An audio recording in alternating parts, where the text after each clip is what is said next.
And hi, everyone. Welcome to eLearnChat, where you always learn something new. I am joined not today by Lesley Price. She couldn't make it. We had a last-minute cancellation. She apologized. But do go check out her website, which is .org.uk or learnappeal.com. That'll get you there. It's a great charity. They do wonderful work, and I know Lesley would appreciate it. And joining me today, he's riding side saddle here. He's in studio with me. We've got Harold Muliati. He normally runs the video switcher mixer, and today he's doing that and also appearing. How you doing, Harold? Pretty good. Yeah, I'm only but a stone's toss from Rick over here. We're probably about less than 10 feet, maybe 10 feet from each other. Across the globe. Luckily, he's not going to throw any stones at me, but... And it would have to go over the monitor, over a TV and two monitors. It'd be tough. And we've got with us today the inimicable, the one and only. We've got Amy Morrisey, president of Artisan E-Learning. She's joining us for part 2 of our SME shootout, or whatever we want to call this. Anyway, here we go.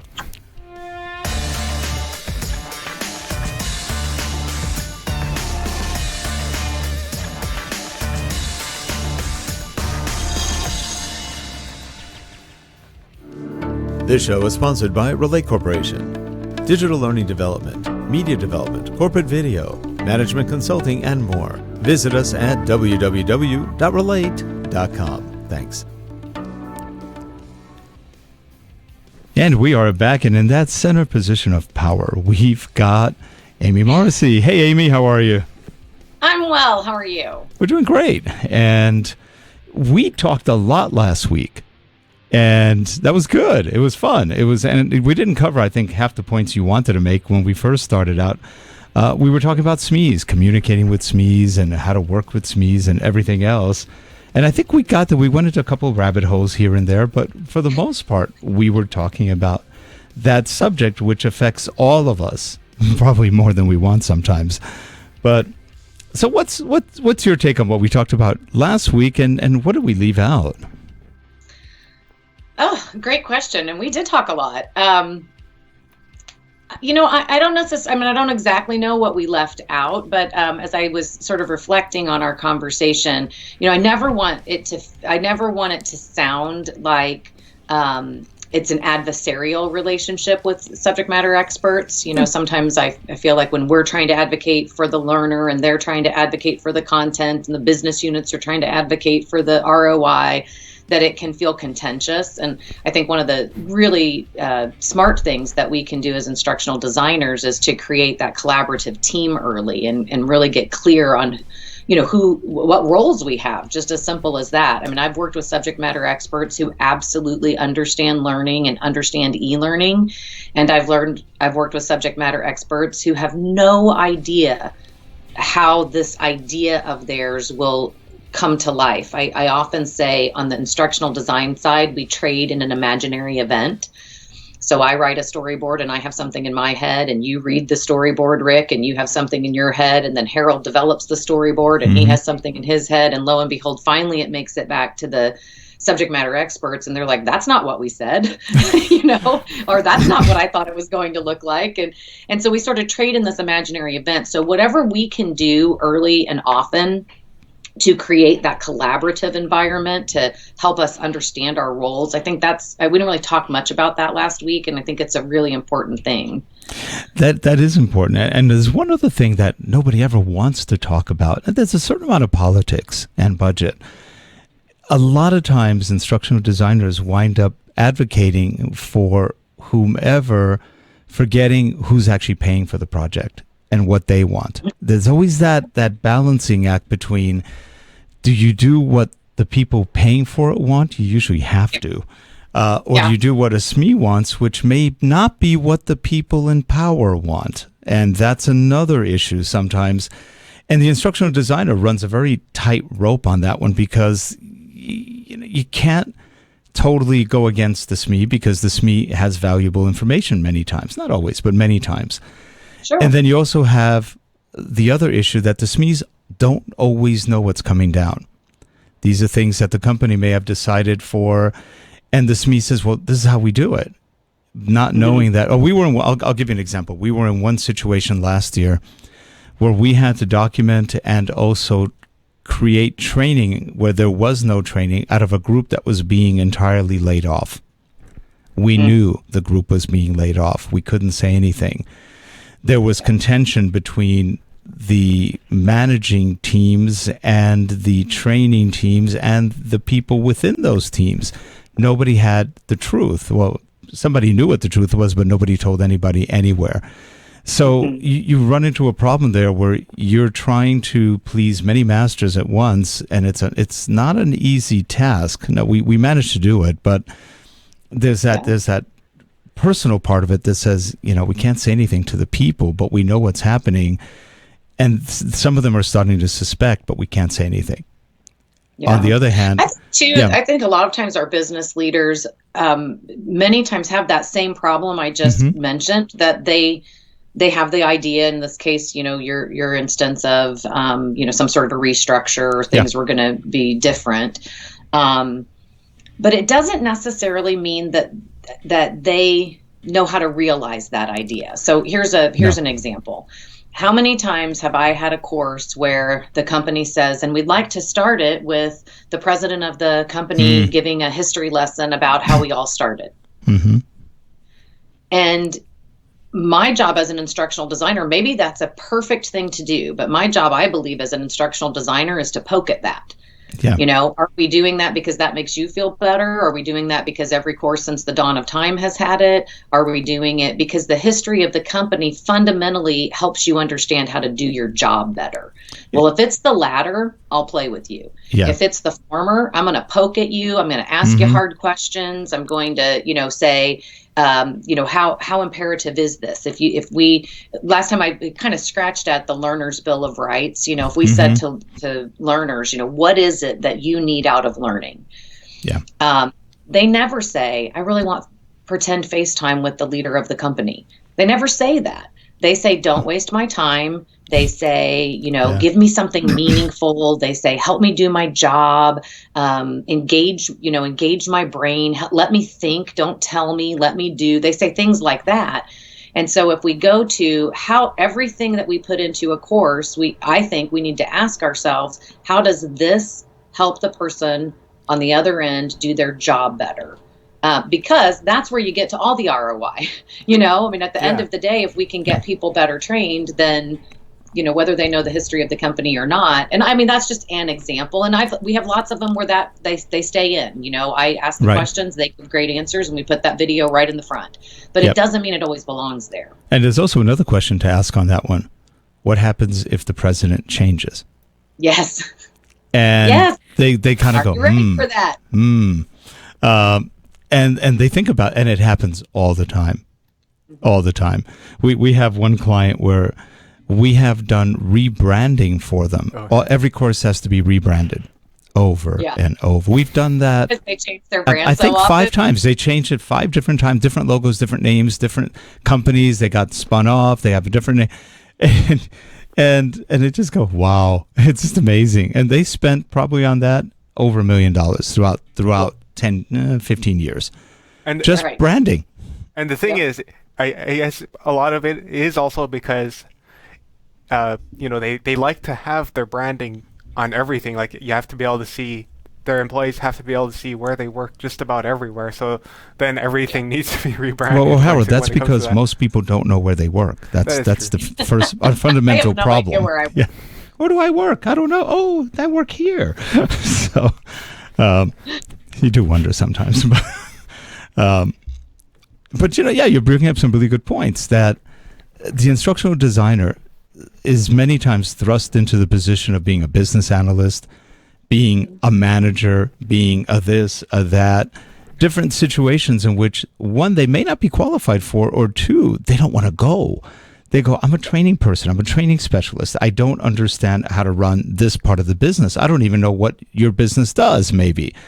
Right. But everybody's looking for somebody to do the work or to take the fall. That's another fun one. It's like, no, and you don't want that to happen. We've had projects like that where we were brought in to basically take a fall so people could point a finger at it. And it's like, I did that for a project for a large county one time, and I was going, wait a minute, you hired us just to take a fall? Jeez. But that happens. It just happens because things aren't going well, mismanagement happens, blah, blah, blah. And then you have to find, well, we can't blame ourselves because that would look badly. So let's blame some outside force who has nothing to do with this. And okay, it works. I used to have a paper of, blame of the innocent at the end of a project. That was like people not involved, praise for the non-involved and blame of the innocent. It was like, and it's funny, but it's most of the time people do have good intentions. They do. And it's just really a matter of, I personally love projects where there's no source material. And I know not all instructional designers feel that way, but I love that creation. I love the idea of, poking the bear until we figure out, what really goes in. And so much of the time, training is the catalyst to get people to make decisions, especially e-learning. For me, if I write an instructor-led course, I'm basically writing, some bullet points, some guided note-taking, some suggested activities, things like that. And the instructor has lots of power. Well, in e-learning, there isn't an instructor. So we're parsing every single sentence. We're asking, like the question you asked, how evergreen is this? If we say it this way, are you going to have to change this in 2 years? And so when you're really pushing on an organization or a department to say, kind of like, not that it's going to be there for all time, but you're looking at 3 to 5 years of this sitting on a shelf. Is that really the decision? This course that I'm currently working on is very much like that. And it's one where, no ill intent, nothing bad, but language changes over time. And so I might be calling something, a word that has changed. And so when I come in and ask, like, for example, they were talking about salvage and recycle. And I say, you use those two words interchangeably. Do they mean the same thing? And they said, well, no, they don't. You put something into salvage and that could mean that it's going to be salvaged or it's going to be recycled or these other 5 things happen. And so it's organizational, it's systemic. Everybody who works there knows what it means, but now you have to decide. Do you want to use the word that is not accurate in the course? Because and maybe it's a good idea to put it in and maybe it's not, but I think part of our job is to just help people sort out little ideas like that. And so, I love those kinds of things. I think that's far more interesting than here's my slide deck. Can you put an engagement in? Right. And that makes it more fun too. Yeah, we've learned that lesson some time ago about people giving you a slide deck and they go, just convert this. Okay. No. And boy, every so often you think you're just converting it. Before you know it, the little project turns into a big project. and you just go, okay, well, that sure evolved into something totally different from a conversion. In the old days, we have this little visual where we say, give us everything you have. We'll take it. We love what you have. Thank you so much for all that material. And then we set it aside and go, now we have some questions for you. Yeah. And they'll say, it's in my PowerPoint. It's in my PowerPoint. And so that's another thing I think as instructional designers, as we think about working with subject matter experts or business stakeholders or whatever, our job is not just instructional design. It's also needs, whatever you want to call it, needs analysis, sussing out these important things, making sure we understand it. I mean, we definitely have had clients come back to us and we've sent a first draft of a storyboard and they say, we don't think you really get what we do. Well, that's not okay. And so, but I think if you go back to what's the root of the problem, whoever the instructional designer was on that either accepted the PowerPoint and tried to write to somebody else's writing, which I think is rarely successful, or they just don't have the skill set to question, the skill set or the courage really to, it's their business. And so I think that if you have some key phrases to pull out, if I have a comfortable client, I'll say, hey, look, talk to me like I'm stupid because I am. I don't do what you do. So pretend, even if your learners do, I have to understand it before I can write to it. And then it becomes really helpful later because I'll say, if I've established a good persona, I'll say, okay, that was new information to me and I've written the course, so that's new information to me. Will that be new information to our persona? Yeah. That's an easy one. And then they have Yeah. to pause and they think about it. But I think as you think about the tools that we need as instructional designers, we need way more than how to write a good objective. Oh, yeah. We need, how do we get information from people? How do we create realistic scenarios so that people can see themselves in their job when they're taking a course? And we can't do that with a PowerPoint. No. And one thing that we always say is the instructional designer has to have curiosity. You have to Yes. be curious. If you're not curious, you're not going to care that much. Okay, great. You gave me everything I needed. Well, what about asking something beyond what they gave you? Or maybe taking a look at, how does this tie into that? Or whatever. It could be a million different things. But if you're not curious about their business, or I mean, I've been in some really strange businesses where you walk in and go, oh, gosh. I'll tell you one example. This is not when we were doing training, but we were doing a lot of implementations of distribution, financial, manufacturing packages. Because before we got into training, we were IT consultants for many, many years. And I went into one shop, and I forgot what it was called, but it had nothing to do with the name. Had nothing to do with when I walked in. I'll just be blunt, because it was when I just walked in. I kind of went. I'm looking around like, oh, this is interesting. It was a dildo manufacturer, and they want us to implement this financial package, and we're like, oh, gosh, I got the inventory. You can imagine what the inventory control module was like. It was hilarious, and trying to get questions out of them, and they go, well, we're in this particular business. I go, we can see that, but it totally threw us off. Yeah, we walked in and we're like, oh, okay, this is different. You wonder what on earth they were thinking to make that feel like a surprise. I know. It's just like, what? And you walked in, there was like an enormous display, like about 40 feet long, with different, just about everything you could imagine.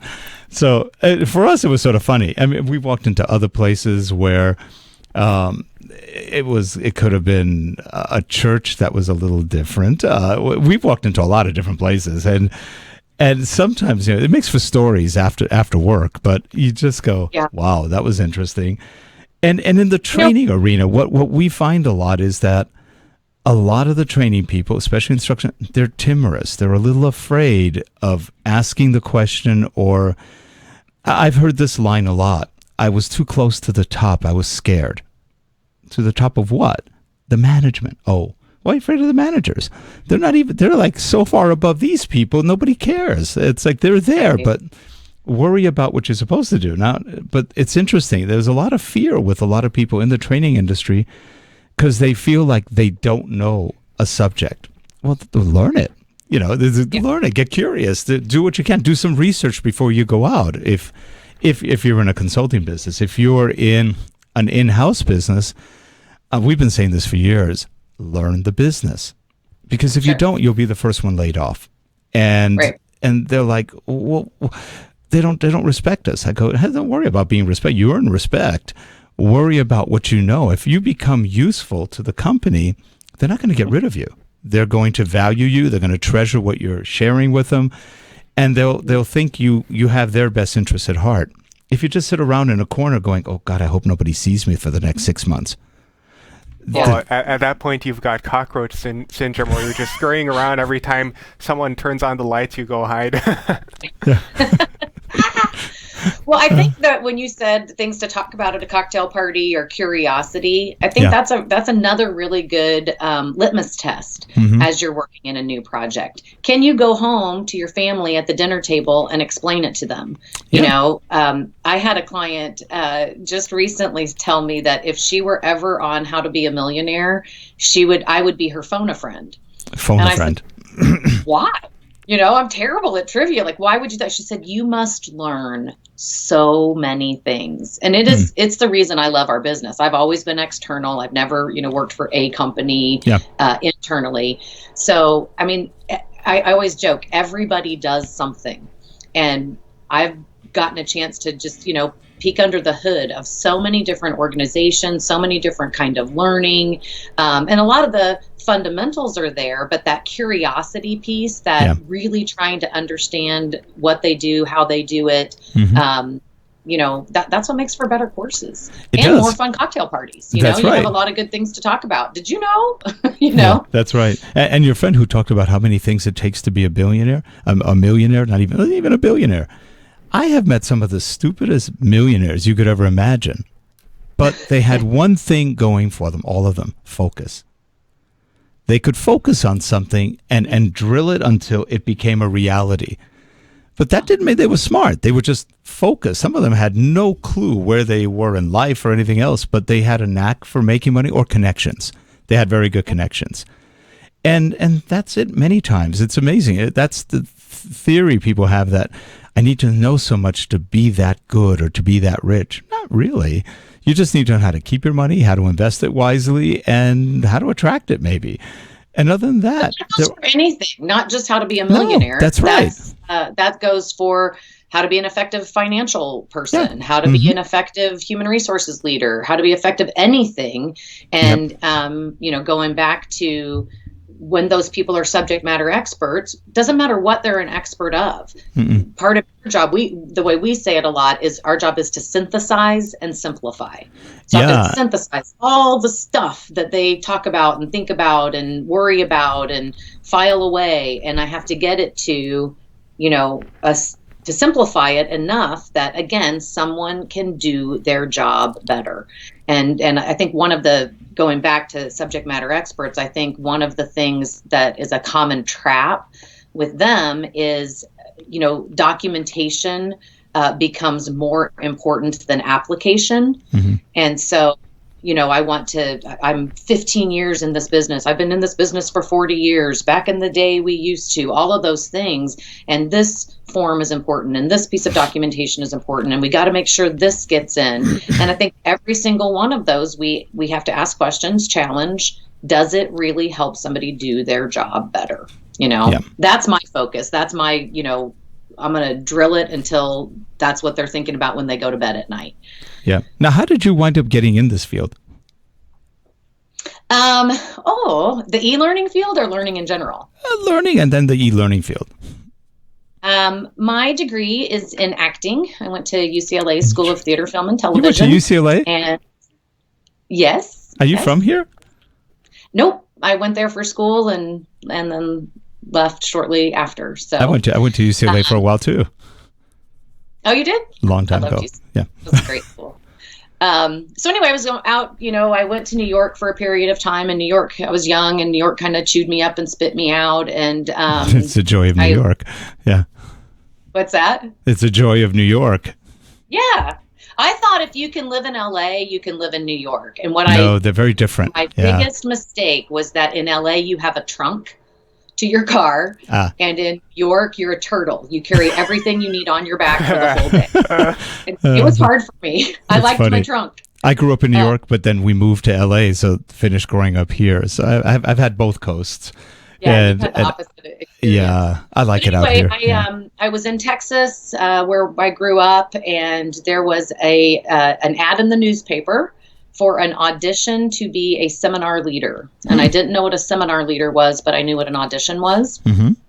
And so I showed up, and it was for one of the big houses, Fred Pryor seminars, where you go to the local Holiday Inn and learn about customer service. And so I started there as a contractor, and ultimately went to work in-house with them, worked with them for many years, and then did a lot of contract work. And then to get into e-learning, a colleague of mine from there in the early 2000s, Diane Elkins, who we just talked about, she when we were at Pryor, we had for just a nanosecond acquired a company called E-Train, or built a company called E-Train, kind of the first little dip your toe in the water of e-learning. And they said, Diane, you know Excel. You want to lead this up? I mean, we didn't know anything from anything at the time. So she did, and she ultimately left and built this, off over to the side where, we were friends, but not terribly connected. She was building this little company called Artisan E-Learning. And one day she called and she said, hey, can you write a storyboard for me? And I said, what's a storyboard? Sure. What is it? And she said, don't worry about it. If you can string a sentence together and you fundamentally understand training, I can teach you to do the rest. and the rest is history. That's great. So, I love that. And you know, those seminars are good. It's a good way to get out there, meet a lot of people, and learn how to train people. They do a really good I job. always said it's boot camp. If you take any corporate trainer in the world who thinks they, are awesome at what they do, you put them into that boot camp environment where you're doing the same thing 5 days a week in front of a bunch of strangers. You either get, it's kind of what you said, good or gooder. You either get good at it or you go home. That's it. Those are the two choices. That's true. And once you get rid of any kind of shyness you might have or any stage fright or anything else, it becomes a kind of routine. You know what to do. Yeah. You know how to do what it. Questions they're going to ask before they ask them. Yeah, and that's interesting. When I first got into IT, I was fairly, if you can believe it, nobody believes it anymore, but I was on the shy side. I was quiet. I'm still quiet. If you put me in a party, I'm the guy in the corner just watching. Yeah. I don't really interact that well. I tend to be more network shy, just not that blah blah. I'm not a good party person at all. I just want to just go home. Can I go home now? But I guess that's why I was an IT guy for a long time. But I got into management quickly in IT because everybody said, "Oh, you got a good smile. We'll put you in management." I go, "That's okay. Is that the reason? Okay, good." That's the criteria. That was the criteria. You could talk to people. Okay, well that sounds good. And I started having to go out and do trade show talks, and I went, public speaking, scary. Now I had taught English at Berlitz for about a year before that, a long time before that. And it was good. It was good training because it forced me in front of people I didn't know, forced me to do things I've never done before. And I was pretty terrified. The first day I had to do a group of like 7 people, all high-end executives, and I'm teaching them English. And I was going, oh, this is not good. I had no idea. I didn't know their process well yet. They just basically said, here's the book, go teach. Yep. I could teach one-on-one, but the group was a totally different dynamic. But I got through it. I sweated a lot, lost 5 pounds in that day, and hey, life moved on. But I started watching the people like you, the ones who did the seminars, the webinars, not webinars, but seminars back then, and learning techniques. The good salespeople, the good seminar givers, they had great techniques. Yep. You start learning how to present, how to get the audience involved. And we all find our tone, our way of teaching. Sure. Mine was much more interactive. I didn't want to hear myself talk for hours on end. I wanted to get interactive with the group, and I was good at that. And I started giving talks to 200, 300, 400, 500 people at a time in IT stuff and things that could have been anything from computer-aided software engineering to programming to systems analysis. And so when I got into training, I already had a foundation in training just from doing all of that, and it was easy to adapt. And that's what we did. We gave up our IT careers for training. I don't know if that was smart or not, but at the time it seemed good. You wonder sometimes. But we still have the inner geek in us and all that. And that's what we got into e-learning a lot, because we could leverage the inner geek and we liked the tech. And it was fun. And the tech today isn't as good as it was before in some ways, and it's better in others. It's just kind of what we're dealing with as far as authoring tools and everything else. They give you just enough power to get you in trouble and not enough power to get it through. To get you out. To get you out, yeah. And they're buggy, but that's another issue. But anyway, yeah, it's an interesting thing how people get into this, and we kind of did it by really becoming close to vendors. We said, okay, we're going to resell products. Back in those days, we were reselling authorware. I think we were the second largest authorware reseller after Allen Interactions. And it was a small community. We knew everybody. They knew us. And it was good. It was a lot of fun. Worked with Adobe when they bought it, worked with them on Flash and of course with eHelp when they bought them on the Captivate. I was on the advisory board for Captivate for about 10 years.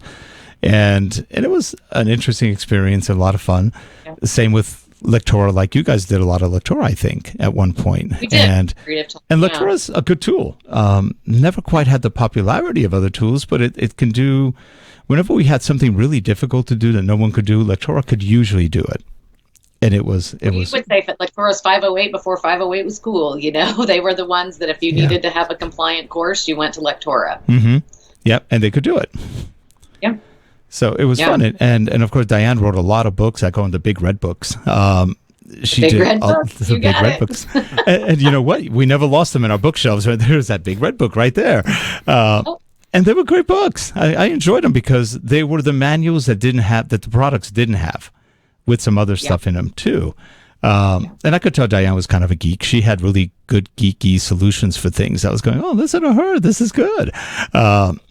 So I used to, watch her podcasts when she did them, or not, well, I guess webinars when she did them with Lectora and other people, and they were good. She always had some good solutions for things, and one of the ones who would dig deep into it, which was fun. She's honestly one of the smartest people. I mean, I work for her, so I'm biased, but to be inside of her brain for one day would be one of the most fascinating things I think one could do.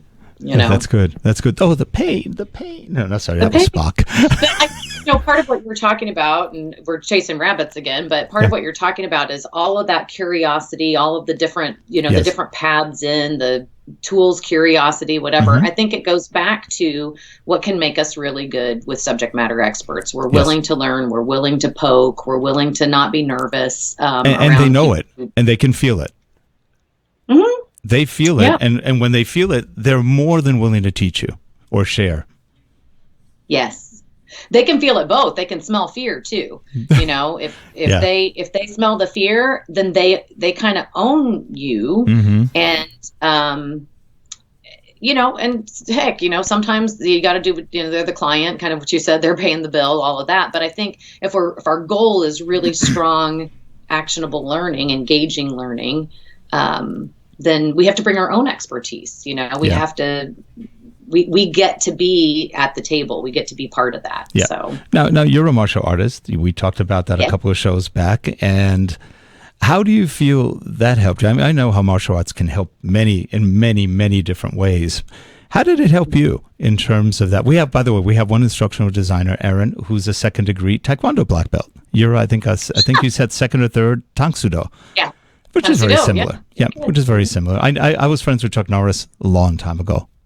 I mean, not close friends, but he had a school 2 blocks from where I lived, and I'd always go hang out and visit. And I played with him and his brother and this class, and I was a different style, but we all got along. There was a lot of respect all the way around. He was a great guy, by the way. So was his brother. I was going to say, did you know he would end up being Chuck Norris? No. Well, yes, he had just finished the movie. When I met him, he had already done... what was that last one that he did? Game of something or other. That was the one he did with Kareem. No, that was Enter the Dragon. Not Enter the Dragon. It was another one where he had already worked with, and he had actually trained with Bruce Lee for quite a few years. So he knew him well. I met him after that, and I met him after a really bad exhibition where some idiot kung fu guys tried to break into the exhibition, and they one guy got his butt kind of kicked, and I said, I just want to apologize for that, because that's one of the styles I know, and believe me, we're not taught to act like idiots. And he goes, no, that's okay. And we became kind of, I wouldn't say close friends, but we knew each other, and he was just a hell of a nice guy. If you could say anything about Chuck Norris, he was who he was. He wasn't making it up. He was who he was. He was honest, congruent. Seemed like a great guy. And he did, his martial arts weren't the best in the world, but they were good. His brother was better, Aaron. Aaron Norris did all his choreography for him and everything. And again, a nice, humble guy. These guys were great. And it was fun. And if I had some time, I'd always go hang out with them. They were just fun to hang out with. That's cool. It was interesting. We're living in California. We don't care if somebody's an actor or not. Everybody's an actor, or they're working in a restaurant trying to be an actor. So it's like, we weren't starstruck. It was just sort of fun knowing them. I knew a lot of people who were actors from the old Kung Fu TV series. 3 of my teachers were there in that show. So I knew a lot of people from the show. I never tell people this often, but I almost got into Chinese movies once. I got invited. And I turned it down because I didn't really want to do that. I was in college at the time, and they wanted me to go to Hong Kong and do Chinese movies. A friend of mine went and did something like 80 movies in a year as the bad white guy. That would have been my job too. And I just went, I don't want to do that with my life. So it was interesting, and I knew people who were in the industry there and stuff. So I turned it down. But it's fun, the kind of opportunities you had, and it was interesting. But how did it affect you? That's a good question. I definitely was in training before I was in martial arts. So, it was kind of a different approach. There's some things I love about it that I think are analogous. One is, at least for our studio, you push your body to the limit that your body can go. Mm-hmm. And I like that. And I think, some of the things that we've talked about relative to kind of, pushing your subject matter experts to where they need to go, that kind of a thing of like kind of knowing where your limits are. Sure. I remember we had a tournament that you could, you went to your regular tournament stuff, but you could also earn the Lamp, trophy. It was named after a man whose last name was Lamp. And so the younger kids often did it, usually a 20 some odd year old kid won it. And my son's first year of being a black belt, he decided he wanted to compete, and he was like 9 or 10, and I was like, no, you're going to get killed. No. Well, sure enough, I let him do it because I think that's good for them. And he was the only little kid there. So when it came to sparring, he got put in with 14 and 15-year-olds. And I rarely watched him because I was usually competing, but because I wasn't in this one, I was watching. And I watched the match before his, and those boys were going at each other hard. And I was terrified about my little boy getting in there next, to the point, and this is not my personality, but to the point that I was like, I got to decide if I'm going to do this. I got to decide if I'm going to put him in the ring with these kids. Yeah. Well, I did. And the boy who won, who was about 15 at the time, very, very good martial artist. We watched him, grow up through the whole thing. He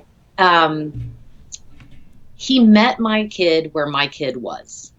So he didn't pummel my kid. Yeah. He knew he was going to win the match, right? Yeah. He knew he knew that he could win on technique. He didn't hurt him. He pulled him along. He challenged him to be a little bit better than he was. Yeah. And I remember I walked over to his parents and I said, like, that kid earned his black belt today. Yeah. That's how you earn a black belt. I don't care that he already had one. He was a good kid. Yeah, he was it was a great experience. And I sort of watched him grow up from afar after that. But if I think about, that analogy, it's a great analogy in life, when you're debating somebody over, whatever it is, meet them where they are, and see if you can pull them along a little bit with a subject matter expert, that curiosity, understanding them, respecting them, respecting their content, all of that, and then potentially pulling them along a little bit, but, not going at it with a stick, but, Now, were you a gymnast? Say that again? Were you a gymnast? No, I wasn't a gymnast. Okay, because you said you trained, and I said, you could be a gymnast. Don't know. No, I was not a sporty at all growing up. And I got into martial arts because I was out of town and my husband signed my son up in kindergarten. And I said, what a terrible idea to teach a little boy to kick and hit. And then I started watching and I got, completely sucked in. And our master trained with alongside his dad for 40 years. And he was telling the story at a promotion, and I just got completely sucked in about the bond that they had. And my son's 18 right now, and I would say the same thing. Like, we did something together, we dug in, fun. We sweated, we hurt each other, we bruised, all of that stuff, but we did it side by side, for that's 10 great. years. That's great. That's great. It's one of those things, if you've been in it for 10 years, you probably won't get totally out of it. Yeah, I've taken a little bit of break. Right now, they're doing everything on Zoom. I know. That's interesting. They've kept it up. I was really impressed. Yeah, that's a tough one. I'm supposed to do a class in Tai Chi Chuan on Zoom I think they're doing World Tai Chi Day on the 25th of May. No, 30th of May. Yeah. And that should be interesting. I haven't tried that before. We did modify the studio here a bit so we could do it. We'll just move a table out, do some stuff. But it's just... it's one way to get it to work. It's not the same as actually being there, but we'll get some stuff going. It'll be fun. Yeah. Well, anyway, you can have discipline whether you're by yourself or with somebody else. You can have technique and form. You can have a lot of that stuff, and it'll be a good challenge. Yep. Yeah, you just got to keep yourself motivated, which again goes back to curiosity and whatever else. You're always learning. No matter how long you've done something, there's always something coming up going on. That's interesting. Body works a certain way, does this, can do that. Your brain looks at things differently at different times, and it's fun. It's a lot of fun. Well, we have once again exceeded our show time only by 10 minutes, so we're doing really well today. And always a pleasure talking with you, and we'll have you back on again soon. Because you've always got good stuff to share with everyone. So I think that's a lot of fun. And we're not even done yet with the SME thing. There's still more things to talk about. Well, because we keep talking about other stuff. I know. It's a little rabbit holes, but it's fun that way. But see, life is a labyrinth. You just kind of go in different directions and you learn things as you go. So that's part of the fun. And that's how you talk to SMEs anyway. You kind of get them to loosen up on some stuff, and then you get other things out of them. And before you know it, you get to know them, and they trust you. Yeah. So yeah, that's a Anyway, well, I'm glad you're staying safe, and you guys are. Hopefully, we're going to be out of this soon. I think within another week, most states are going to open up and release. Have you guys released anything up yet? Are you still quarantined or? Yeah, we're until the 15th of May. Okay, just like us. Technically, we're the 15th, but then they're going to open it up slowly. If anybody's left, like restaurants, to open up, it's kind of sad. But we'll see what happens. But anyway, well, good seeing you again. And if anybody has any questions for you, they can put them down below on the show notes, or they can reach you at Artisan E-Learning. So if you're looking for help in anything you're doing on projects, give Amy a call and she can help you guys out. Thanks, everybody. Bye-bye. Have a good one. And we'll see you folks next week on eLearnChat. Bye-bye. Bye, everyone.